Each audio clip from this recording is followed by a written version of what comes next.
Então, galera, entendendo bem isso, este surge um novo conceito para você. Entendemos o que é número atômico, entendemos o que é átomo neutro, entendemos o que é íon.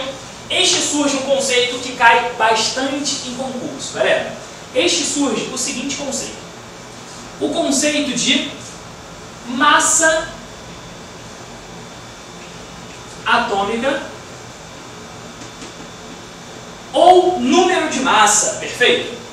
Representação dessa massa, letra A, perfeito? Então nota aqui uma ideia, como é que eu calculo a massa de um átomo? Lembra o seguinte comigo, existem 3 partículas fundamentais no átomo, próton, nêutron e elétron. Eu falei que a massa do elétron era cerca de 1836 vezes menor do que a massa do próton e do nêutron. Se eu fosse medir a massa de um átomo, a massa do elétron seria desprezível em relação à massa do nêutron e à massa do próton. Qual é o grande lance aqui?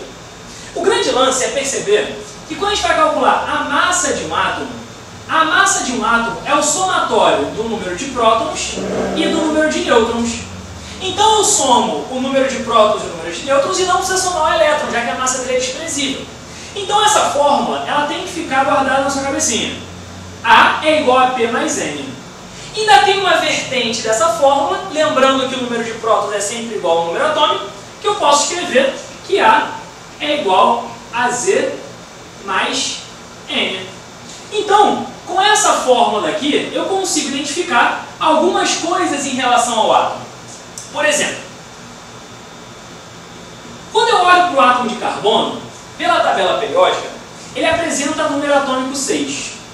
Número atômico 6. E aí o que acontece? Quando eu analiso o átomo de carbono, o número de prótons que ele tem é 6 e o número de nêutrons que ele tem também é 6. Se eu quisesse determinar qual era a massa do carbono, a massa do carbono é só somar próton com nêutron, 6 mais 6, 12. Então, por exemplo, eu consigo determinar a massa de um átomo qualquer? Então vocês notaram a importância dessa fórmula que a gente consegue, por exemplo, determinar a massa do carbono. Vamos para mais outro exemplo. Vamos botar incógnita em outro lugar. Vamos pegar o átomo de sódio, por exemplo. O sódio, ele tem número de prótons igual, por exemplo, a 11, número atômico dele.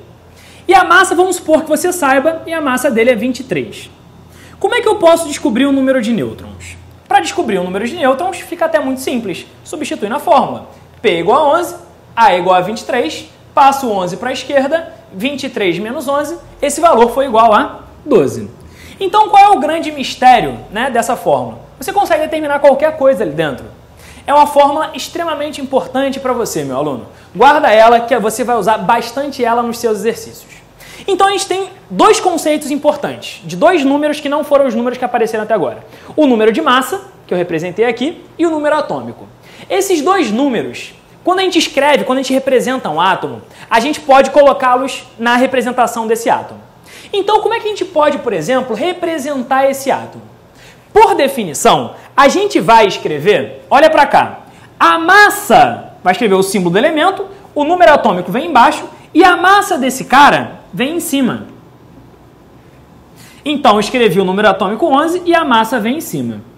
Quando eu represento um átomo qualquer, pegando um átomo qualquer X, sempre o número atômico vem embaixo e a massa vem em cima.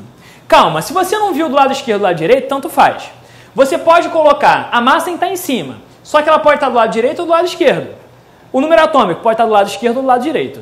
Tá? Tanto faz qual dos 2 lados você vai colocar a massa e o número atômico. Só tem que seguir o rigor que o número atômico fica embaixo e a massa fica em cima.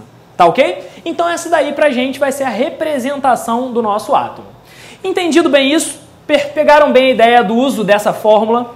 Agora, entendendo a representação, entendendo a massa como calcula a massa desses átomos, a gente entra num conceito que vai gerar para você um universo gigante de questões, que são as relações entre os átomos. Então, vou apagar aqui para vocês, para que a gente fale um pouquinho sobre a relação entre os átomos.